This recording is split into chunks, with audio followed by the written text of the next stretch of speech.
அதனால்தான் இந்த உலக உயிர்கள் இருக்கும் வரை அறிவித்துக் கொண்டே இருக்கிறார். நான் இருக்கிறேன், உங்களை காப்பாற்றுகிறேன். நீங்கள் யார் அஞ்ச வேண்டாம், உங்கள் அனைவருக்கும் பாதுகாப்பாக நானே இருக்கிறேன். முருகப்பெருமான் நமக்கு இன்றைக்கும் கருணை காட்டுகிறார் என்பதை நாம் அனைவரும் உணர்ந்து கொள்ள வேண்டும் என்பதற்காகத்தான் இந்த கடற்கரையிலே இந்த நிகழ்வு நடைபெற்றுக் கொண்டிருக்கின்றது. ஆணவத்தின் வெளிப்பாடான ஆணி அடங்கி முருகப்பெருமான் முன்வந்து நின்றபோது தன்னுடைய அனைத்து விதமான செய்திகளை இவர் அடக்கி விடுகிறாரே என்று அவன் ஒருவனே பல வடிவங்களை எழுதுகிறான். நீதிகனாக, சந்திரனாக, வாயுவாக, வருவனாக, குபேரனாக அத்தனையும் முருகப்பெருமான் அழைத்து விடுகிறார். கடைசியிலே அவன் இருப்பு எட்டு மாமனாக மாறினான். அவன் அசைவதனால் அண்டங்கள் அசைகின்றது, உலகங்கள் நடுங்குகின்றது, தேவர்கள் அஞ்சி நடுங்கினார்கள். அந்த தேவர்களை காப்பாற்றும் பொருட்டு முருகப்பெருமான் அஞ்சாதீர்கள், தேவர்களை நான் இருக்கிறேன் என்று அவையில் தந்தார்கள். திடீரென்ற அந்த கணக்கொடுவினை இருளாக மாற்றிவிட்டார்.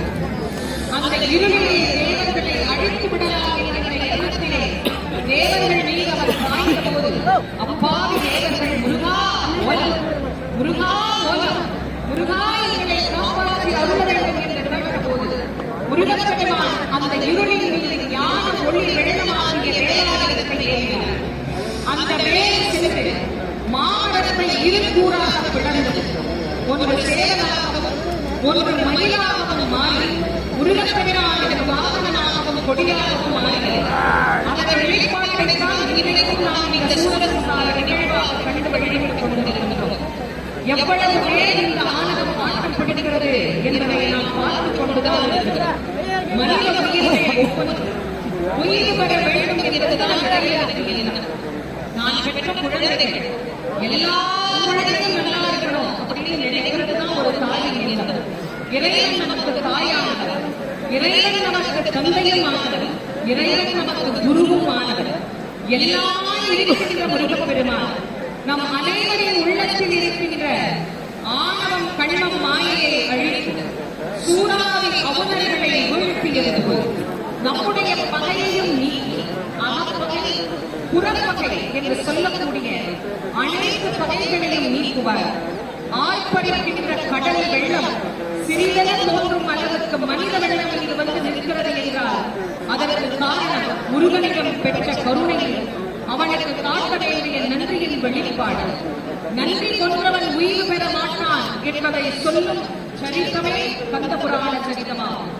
நன்றி மறத்தல், நன்றி கொள்ளுதல் என்கின்ற பாவங்களை செய்யக்கூடாது என்பதை நமக்கு சுட்டிக்காட்டுகிற புராணம் கந்த புராணம். சூரன் முருகனை எதிர்த்து நிற்கிறார். ஒளி வெள்ளமான முருகப்பெருமானுடைய வேல் புறப்பட தயாராகி கொண்டிருக்கிறது.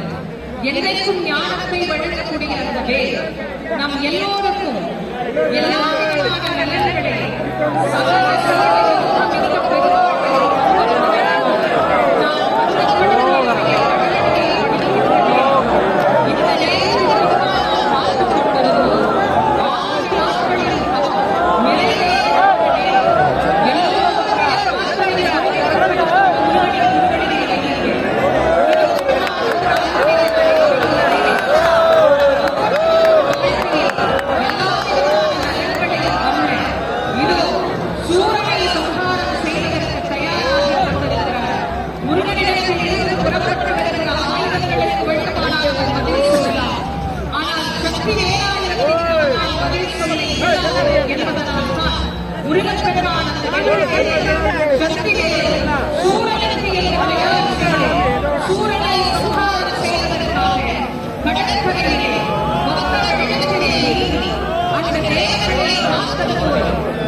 இதோ முருகப்பெருமான் இந்த ஆண்டு சூழல் தயாராக கொண்டிருக்கிறார்.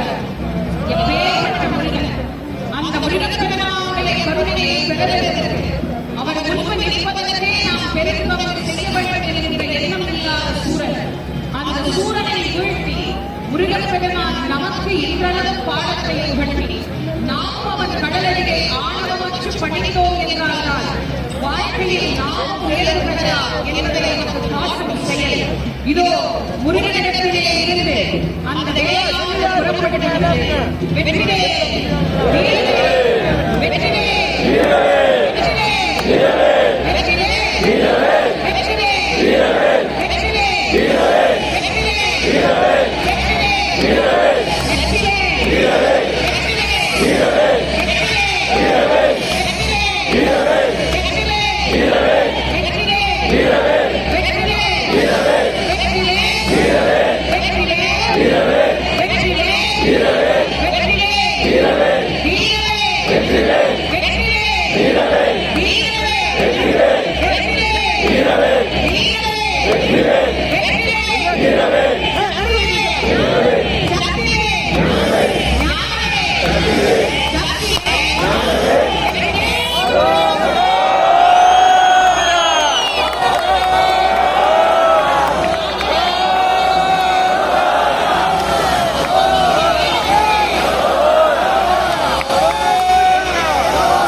சந்தோஷ